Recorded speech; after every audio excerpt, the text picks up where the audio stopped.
ఏంటి ఫంక్షన్ ఉందా? ఎవరు హీరో? లైలా, మన విశ్వక్షన్ ఫంక్షన్కి వెళ్తున్నావా? ఎందుకు వెళ్ళకూడదు? అతను మన మనిషి కాదు, అవతల బాలకృష్ణ. అప్పుడప్పుడు తారక్ అంటాడు అని. అంటే మనుషులు అన్నాక వేరే వాళ్ళ మీద అభిమానం, ప్రేమ ఉండకూడదా? నా మీద ఆప్యాయత ఉండకూడదా? ఇదేంటిది? మా ఇంట్లోనే మా అబ్బాయి సూర్య అంటే చాలా ఇష్టం. అంత మాత్రం చేత వాడి ఫంక్షన్ వెళ్ళకూడదా? వాడితో కలిసి భోజనం చేయకూడదా? వాడితో ఉండకూడదా? అలాగే మరి మూర్తి గారు అడిగారా, నాగేంద్ర అడిగారా, ఎవరు అడిగారో తెలియదు కానీ అక్కడ ఉన్నారు, వెళ్ళిపోయారు మూర్తి గారు. తెలియదు కానీ నేను ఆ క్లిప్ చూశాను, వాయిస్ గుర్తు లేదు. మీరు బాలకృష్ణ కాంపౌండ్ కదా విశ్వక్షేణ్, ఇప్పుడు మెగా కాంపౌండ్ నుంచి ఆయన ఎలా వచ్చారు అని చాలా చక్కగా సమాధానం చెప్పాడు. మా ఇంటికి కాంపౌండ్ ఉంది కానీ ఫిలిం ఇండస్ట్రీ కాంపౌండ్ లేదని. I appreciate. నిజమే, ఇక్కడ గిరుకు తీసుకుని ఎప్పటికప్పుడు ఏ హీరోలకు ఆ హీరోలా ఉండే రోజులు నిజంగా ఉన్నాయి, లేకపోలేదు. షూటింగ్ల వరకే. ఆ తర్వాత వాళ్ళు ఎవరి ఇళ్ళకి వాళ్ళు వెళ్ళిపోతారు, ఎవరి ప్రోగ్రాం వాళ్ళు చూసుకుంటారు. అలాంటి రోజుల్లో నేను ఉన్నాను. వాళ్ళు అలా ఉండటం మూలంగా వాళ్ళ మధ్య సఖ్యత ఉండదేమో, వాళ్ళ మధ్య ఒక విభేదాలు ఉంటాయేమో అనే ఒక రకమైన భ్రమలో ఇక్కడ అభిమానులు కొట్టుకుని చచ్చేవాళ్ళు. ఆ వాల్ పోస్టులు చింపుకునేవాళ్ళు. నెల్లూరులో మా కజిన్స్ ఉండేవాళ్ళు, వాళ్ళిద్దరు సొంత అన్నతమ్ములు. కానీ వాళ్ళిద్దరు, వాళ్ళు రామారావు గారిని, ఒకళ్ళు నాగేశ్వరరావు గారిని ప్రేమించేవాళ్ళు, ఇష్టపడేవాళ్ళు, అభిమానించేవాళ్ళు. వాళ్ళిద్దరు కొట్టేసుకున్నారు, రక్తం వచ్చే కొట్టేసుకున్నారు. నాకు దానికి కంగారు వచ్చేసింది. నేను చిన్నోడిని. ఎందుకలా కొట్టుకున్నారంటే వాడు అభిమాని, వాడు ఎంటి, వాడు అది అంటే నాగ్గడి ఇలాగని ఇద్దరు కొట్టుకుంటున్నారని చెప్పేసి. అంటే నాకు ఆ రోజు నుంచి మొదలైంది, ఏంటి సినిమా వాళ్ళు హీరోలు బాగానే ఉంటారు, వీళ్ళు కొట్టుకుని వస్తారు ఏంటి అని చెప్పేసి. నేను ఫిలిం యాక్టర్ని అయిన తర్వాత హీరోల మధ్య ఒక సఖ్యత, సహృద్భావ వాతావరణం అది ఉండాలి, ఏర్పాటు చేయాలి బలంగా నాకు ఏర్పడటానికి ఆల్రెడీ అదొక ఇన్సిడెంట్. అందుకనే మెడ్రాస్లో హనీ హౌస్ అని అప్పట్లో ఉండే జర్నలిస్టులకు తెలిసే ఉంటుంది. ఆ హనీ హౌస్ ఏంటంటే 1 ఏకర్ ల్యాండ్లో ఉంటుంది.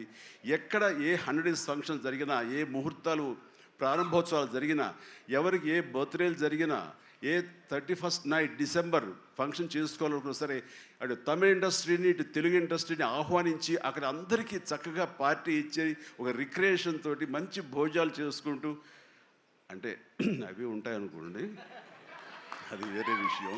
సో వీటితోటి మనుషుల్లో ఉండే అరమరకలు కానివ్వండి, పొరపచ్చలు కానివ్వండి, ఇవన్నీ కూడా సమసిపోయి ఎంతో హాయిగా ఉంటారు. అది నేను ఆ విషయం చాలా చాలా సక్సెస్ఫుల్. కాబట్టి ఈ రోజుకి నాగార్జున, వెంకటేష్ అండ్ బాలకృష్ణ మేమందరం కలిసికట్టుగా ఉండటానికి, ఒకళ్ళ ఫంక్షన్ ఒకళ్ళు వెళ్ళటానికి, ఈ మధ్యకాలంలో బాలకృష్ణ 50th ఫిల్మ్ సందర్భంగా నట జీవితం సంబంధించి చేసిన ఫంక్షన్లో నేను పార్టిసిపేట్ చేశాను. అలాగే నాగార్జున మేము వెరీ ఫ్రీక్వెంట్గా కలుసుకుంటుంటాం. ఈ అరమరికలు ఉండకూడదు. అభిమానం అంటారు, అది పర్సనల్. నా ఒక రకమైన భోజనం రుచిస్తుంది, ఇంకొక రకమైన భోజనం రుచిస్తుంది. అలాగే ఒకళ్ళు ఇంకొకరితో కనెక్ట్ అవుతారు యాక్టర్లుగా. అలా ఉండటం అనేది మనం అందరం యాక్సెప్ట్ చేయాలి. అంత మాత్రం చేత విశ్వక్షేణ్ ఎక్కడ దూరంగా పెట్టి మన మనిషి కాదు కాబట్టి అతను ఫంక్షన్కి పిలిస్తే కనుక వెళ్ళాలా అని ఉండకూడదు. ఖచ్చితంగా వెళ్ళాలి. అతను మన ఈ ఇండస్ట్రీ మనిషే, మనలో ఒకడు, మన కుటుంబ సభ్యుడు అన్న భావం, అన్న మెసేజ్ మనం ప్రివేల్ చేయాలి. అంటే ఏదో మనం సెపరేట్గా ఉండటం మూలంగా, మనం అతీతంగా మన దూరంగా ఉండటం మూలంగా మనకు ప్రత్యేకత వస్తుంది, గుర్తింపు వస్తుంది, తద్వారా మన ఇమేజ్ పెరుగుతుంది అనే భావం కరెక్ట్ కాదు. మన ఇమేజ్ పెరగాలి అంటే, మనకి ఒక ఫ్యాన్ బేస్ పెరగాలి అంటే అది మన కంటెంట్, మనం చేసే సినిమా ఇస్తుంది తప్ప మళ్ళీ మనం ఏలినేట్ చేసేసుకోవడం, మనం దూరం చేసుకుంటేనే కాదు. అందరూ కలివిడిగా ఉండాలి. అంటే మా ఇంట్లో ఇంతమంది హీరోస్ ఉన్నారు, అందరం ప్రతిసారి కలిసిమెలిసిగా ఉంటాం, అన్నీ ఉంటాం. అలాగని చెప్పేసి మా ఇమేజ్లు తక్కువ. ఈ రోజున పవన్ కళ్యాణ్ ఏబీలో కనిపించగానే ఇది అన్నారు, దాన్ని గర్వపడాలి. పుష్ప 2 పెద్ద హిట్ అయింది, బ్లాక్ బస్టర్, దాన్ని గర్విస్తాను. అండ్ తర్వాత ఒక్కోసారి సినిమాలు ఆడచ్చు, ఆడకపోవచ్చు, కానీ మనం ఏదైనా సరే ఇండస్ట్రీలో ఒక సినిమా ఆడింది అంటే ప్రతి ఒక్కరు హర్షించాలి. ఎంతైనా ఒక్కొక్క సినిమా గురించి, ఒక సినిమా ఆడిందంటే ఎన్ని వందల మంది, వేల మంది, లక్షల్లో కార్మికులు కానివ్వండి, పరోక్షంగా ప్రత్యక్షంగా వాళ్ళు దాని మీద ఆధారపడతారు, బతుకు జీవనం వెళ్ళగలుగుతారు. కాబట్టి వాళ్ళ బతుకు తెరువు కోసం, వాళ్ళ భవిష్యత్తు కోసం, వాళ్ళ యొక్క జీవితం కోసం మనం ఖచ్చితంగా హిట్ సినిమాలు చేయాలి. ఒక హిట్ ఎవరికి, ఏ హీరోకి వచ్చినా సరే అందరం ఇవ్వాలి, అందరం ఆనందపడాలి. ఆ వచ్చిన డబ్బు మళ్ళీ ఎక్కడో పెట్టరు. ఇప్పుడు సపోజ్ సాహో ఉన్నారనుకోండి, అంతకుముందు తీసిన 3 సినిమాల్లో మంచి డబ్బులే వచ్చినాయి. అండ్ ఆ డబ్బు ఎక్కడికి తీసుకెళ్ళి ఇవ్వట్లేదు, తీసుకొచ్చి మళ్ళీ నాకే ఇస్తున్నాడు, మన వాళ్ళకి ఇస్తున్నాడు, నటినట్లకి ఇస్తున్నాడు. ఈ డబ్బు ఎక్కడికి పోదు. అండ్ భగత్ సింగ్ కేసరి సినిమా చేశాడు, లాభించేసాడు, ఇంకా మనకు లాభం లేదు అని వేరే గ్రూపు, వేరే కాంపౌండ్ అనుకుంటే, నాకు అతను ఇచ్చిన అడ్వాన్స్ ఎక్కడి నుంచి వస్తుందండి? అతను ఇచ్చిందే కదా. అది రావాలంటే అతను మంచి భవిష్యత్తు కోరుకోవాలి, అతను గుడ్ విషెస్ తెలియచేయాలి. అందుకని ఇండస్ట్రీలో ప్రతి ఒక్కళ్ళు ఒకళ్ళనొకళ్ళు అవినాభావ సంబంధంతో ఒక కుటుంబ సభ్యుల్లాగా ఉన్న రోజున ప్రతి వాళ్ళు గొప్పగా చెప్పుకుంటారు, ఆనందంగా ఉంటుంది. అదే అందుకనే ఆ ఆనందం పొందడం కోసంగా, ఆనందం ఇవ్వడం కోసంగా ఈ రోజున మన హీరో విశ్వక్షేణ్ నా దగ్గరకు వచ్చి అడగగానే సాహు గారు కూడా వచ్చారు. ఆ రోజున వచ్చినప్పుడు వాడు సాహు నాకు తెలిసిన ప్రొడ్యూసర్, కావాల్సిన మనిషి, నా ఫ్యూచర్ సినిమా అతనే ప్రొడ్యూస్ చేస్తున్నాడు అనిల్ రావిపూడి గారితో. అండ్ డెఫినెట్గా వస్తాను, అయితే ఏ రోజు అనేది ఒక్కరట్టు ఇవ్వండి అని చెప్పేసి టైం తీసుకుని 24 hours తర్వాత ఇది చేయడం జరిగింది. అండ్ మరి ఐ థింక్ ఆ మధ్యలో ఎవరు ఏవి ఇక ఆ కాంపౌండ్ ఈ కాంపౌండ్ అంటారని నేను అనుకోను. ఇక ఒకటే కాంపౌండ్ అంతే ఇండస్ట్రీది. That's it.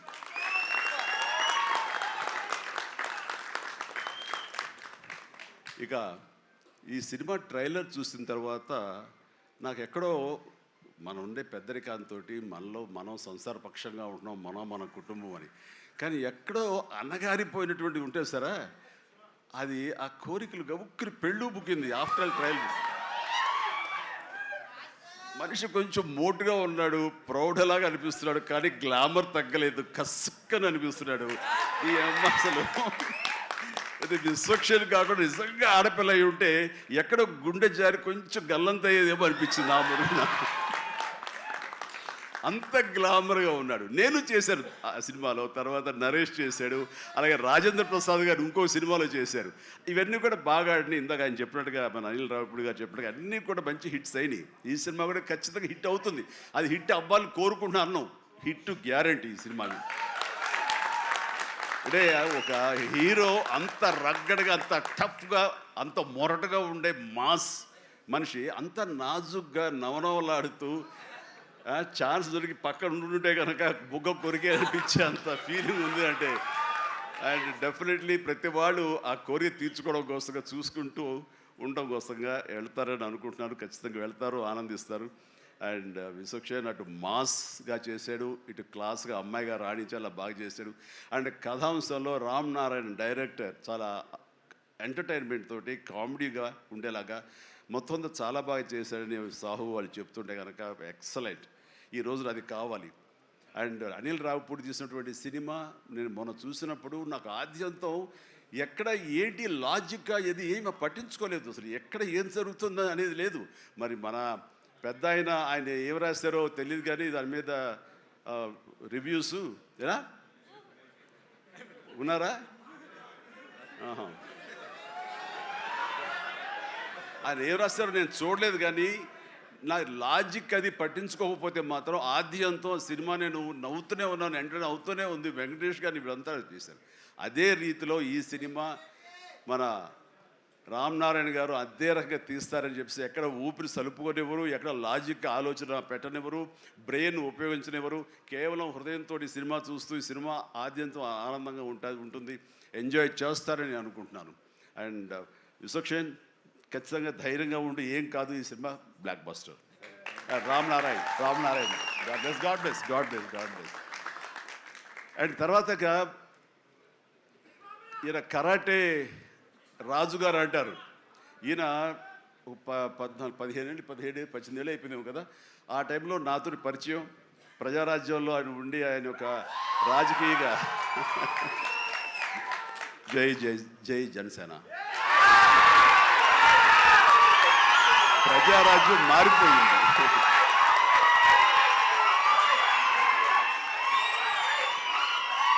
ప్రజారాజ్యం రూపాంతరం చెందింది జనసేనగా. I'm very happy. ఆ రోజున పొలిటికల్గా తను రావాలి అని, పొలిటికల్ ఎదగాలని తన ఇంట్రెస్ట్ అని చెప్పినప్పుడు నేను వెంటనే ఆయనకు అవకాశం ఇవ్వడం జరిగింది. బట్ పరిస్థితులు ఇంకోలాగా ఉండేది. అలాగే అప్పటి నుంచి నాతోటి సత్సంబంధాలు ఏర్పరచుకున్నాడు. వాళ్ళ అబ్బాయి ఇలా సినిమాలోకి వస్తాడు అని కూడా చెప్పాడు. నేను వాళ్ళ ఇంటికి వచ్చినప్పుడు ఏదో పూజకు వచ్చాను ఒకసారి, అయ్యప్ప పూజకు వచ్చినప్పుడు. చాలా చిన్నవాడు అనుకుంటా విశ్వక్షేణ్. బట్ మరి ఎట్లా తనలో ట్రిగ్గర్ అయిందో, మరి అంత దూరంలో ఉన్న హాలీవుడ్లో ఉండి హైదరాబాద్లో సినిమాల్ని ఎలాగ ఆకర్షితులయ్యో తెలియదు. ఇంత నువ్వేనా మాట దిల్షుక్ నగరు అమెరికా దగ్గర అనిపిస్తుంది దిల్షుక్ నగర్ అంతవరకు. సో ఖచ్చితంగా తనకి కావాల్సిన విధంగా తనకున్న హిడెన్ టాలెంట్స్, అటు రైటింగ్ కానివ్వండి, అటు డైరెక్షన్ టాలెంట్స్ కానివ్వండి, యాక్టింగ్ కెపాసిటీస్ కానివ్వండి, ఇన్ని ఉన్న వ్యక్తి ఇంటి పట్టును కూర్చోలేరు. ఖచ్చితంగా పరిశ్రమ రావాలి, ఇక్కడ అభివృద్ధి చెందాలి, ఇక్కడ తన సత్తా చాటుకోవాలి, తన జెండా పాతాలి. అది అండ్ అలాంటి అవకాశాలు నిండుగా మెండుగా ఉన్నాయి. ఇప్పటికే ప్రూవ్ చేస్తూ వెళ్ళిపోయాడు. ఇంకా ఈ సినిమా తర్వాత ఆడవాళ్ళ గుండెల్లో మగవాళ్ళ గుండెలో స్థానం సంపాదించుకుంటాడు. కొంచెం ప్రౌడ్గా అనిపిస్తాడు. కాబట్టి నాలాంటి కూడా కొంచెం అలా చూసే అవకాశాలు ఉన్నాయి. రైట్, చాలా సంతోషం. ఈ సినిమాలో నటించేటువంటి మన సింగ్ గారు, అభిమన్యు సింగ్ గారు. So fantastic sir, you look so tough and you are given a little comedy also. You did it fantastic. I could gauge with the small expressions. And then Dilip గారు, మనం 30 years దిలీప్ గారు ఎప్పటి నుంచో ఉన్నారు. జనసేన అన్నప్పుడల్లా ఆయన మొహము చాలా ఆనందంతో ఉంటుంది. సో జన సైనికుడు. అండ్ పృథ్వీ గారికి, అలాగే మా పాత స్నేహితుడు ఆ పృథ్వీ గారికి కూడా నేను మనస్ఫూర్తిగా నా అభినందనలు తెలియజేస్తున్నాను. And very happy. ప్రతి ఒక్కళ్ళు అందులో అనుష్క ఆకాంక్ష చాలా గ్లామర్గా కనిపించింది. అలాగే కామాక్షి, ఇక నేను మర్చిపోలేను పేరు. ఈ టచ్ ద్వారా ఇక తన పేరు మర్చిపోలేను. అందుకనే తను షేక్ హ్యాండ్ ఇచ్చింది. కాబట్టి ఇక థ్యాంక్స్ అమ్మా. కొంచెం అమ్మాయిల పేరు గుర్తుంచుకోవడంలో కొంచెం వీక్ నేను. Right. So you have a great future. Definitely you will come up. And Telugu industry definitely welcomes you for both of you. ఇక్కడ మన కామాక్షి ఏదో మాట్లాడుతుంటే నా చెవిలో గుసగుసలాడాడు. మన అనిల్ రావుపూడి ఏం చెప్తాడా ఏంట మళ్ళీ ఏమి వినాల్సి వస్తుంది ఏంటి అన్నాను. కాదండి, మన దాంట్లో ఒక పోలీస్ ఆఫీసర్ క్యారెక్టర్ అయితే ఉంది, అలాంటిది ఏదైనా అమ్మాయికి ఇస్తే బాగుంటుంది కదా అన్నాడు. ఓ శభాష్ అన్నాను, అంతే చెప్పింది. ఇంకేం చెప్పలే మీరు ఒట్టుగా ఇంకేమల్లా. నేను కుర్రోడు కదా గవ్వుకుని ఏమంటాడు, నేను ఏం వినాల్సి వస్తుందో నా బాధ. అందుకని సో నీకు మంచి ఫ్యూచర్ ఉందమ్మా. Okay sir, right. ఇక ప్రతి ఒక్కళ్ళు ఇందులో ఉన్నారు. వీళ్ళందరినీ మనిషికి నా హృదయపూర్వక అభినందన తెలియజేస్తున్నాను. ఐఎమ్ సో హ్యాపీ అమ్మ మీరు అందరికి రావడం అన్నది. ఇది ఖచ్చితంగా పెద్ద హిట్ అవుతుంది అండ్ ఏమీ డౌట్ లేదు. అండ్ నాకు ఈ అవకాశం ఇచ్చేందుకు మరొకసారి చేస్తూ, ఫ్యూచర్లో అతి దగ్గర సమీపంలో ఈ సాహు లాంటి యంగ్ ప్రొడ్యూసర్, ఆయన నిర్మాతగా ఇప్పుడే పెద్ద బ్లాక్ బస్టర్ ఇచ్చి ఆనందంలో ఉండి ఇంకా సెలబ్రేషన్స్ కొనసాగుతున్నటువంటి మా అనిల్ రావిపూడి దర్శకత్వంలో నేను ఒక సినిమా చేయబోతున్నాను. అది లీక్ ఇచ్చాడు కాదుగా, చెప్పాడు కదా. ఓకే, ఇది మెగా అనౌన్స్మెంట్ అంట. ఓకే, అని చేయబోతున్నాను. ఇది రిలీజ్ ఎప్పుడు ఏంటి అనేది నేను వేరే విధంగా మీకు లీక్ ఇస్తాను. బట్ సినిమా మాత్రం సమ్మర్లో ప్రారంభం అవబోతుంది. ఇది ఆద్యంతం చాలా చాలా కామెడీగా ఉంటుంది. చాలా సంవత్సరాల తర్వాత ఫుల్ ఫ్లెడ్జ్డ్ కామెడీ. అంటే నేను సెట్స్ ఎప్పుడు వెళ్తానా, ఎప్పుడు నటిస్తానా, ఎప్పుడు ఒక ఉత్సాహంతో చేయాలన్నది నాకుంది. అండ్ ఇంటికి వచ్చినప్పుడల్లా సీన్స్ చెప్తున్నప్పుడల్లా అతను పగలబడి నవ్వుతాడు, నేను ఇంకా కడుపు పట్టుకు నేను నవ్వుతుంటాను. అంత బాగా ఉంది. అండ్ డెఫినెట్లీ మా కాంబినేషన్లో పూర్వకాలంలో చూడండి, మన పూర్వకాలం మరి కీసుపూర్వం కాదు, మరి పూర్వం అంటే ఈయన ఎప్పుడు వాడరు అనుకుంటారని భయం నాకు. అందుకని కోదండరామరెడ్డితోటి మా ఇద్దరికి కెమిస్ట్రీ ఎలా జెల్ అయ్యిందో, ఎలా ఉండేదో అదే రకమైనటువంటి ఇది ఫీలింగ్ నాకు అనిల్ రావుపూడితో ఉంది. కాబట్టి ఖచ్చితంగా ఆ కెమిస్ట్రీ అన్నది ఆ సినిమాకి ఆ కథకి డెఫినెట్గా ఉపయోగపడుతుంది. అండ్ మీ ఇద్దరం ఆ విధంగా కథని ప్రేమించి చేస్తే అది ఖచ్చితంగా ప్రేక్షకుల ప్రేమకు నోచుకుంటుందని నాకు ప్రగాఢ విశ్వాసం. దానికి సాహో అదే సాహోతోటి గోల్డ్ బాక్స్ కొణిదెల సుష్మిత ఇద్దరు కలిపి ఆ కాంబినేషన్లో ఈ సినిమా నిర్మించబడుతుంది. కాబట్టి all the very best, god bless and thank you once again for everyone. మీ అందరికీ నా ధన్యవాదాలు తెలియజేస్తాను. నమస్తే, జై హింద్.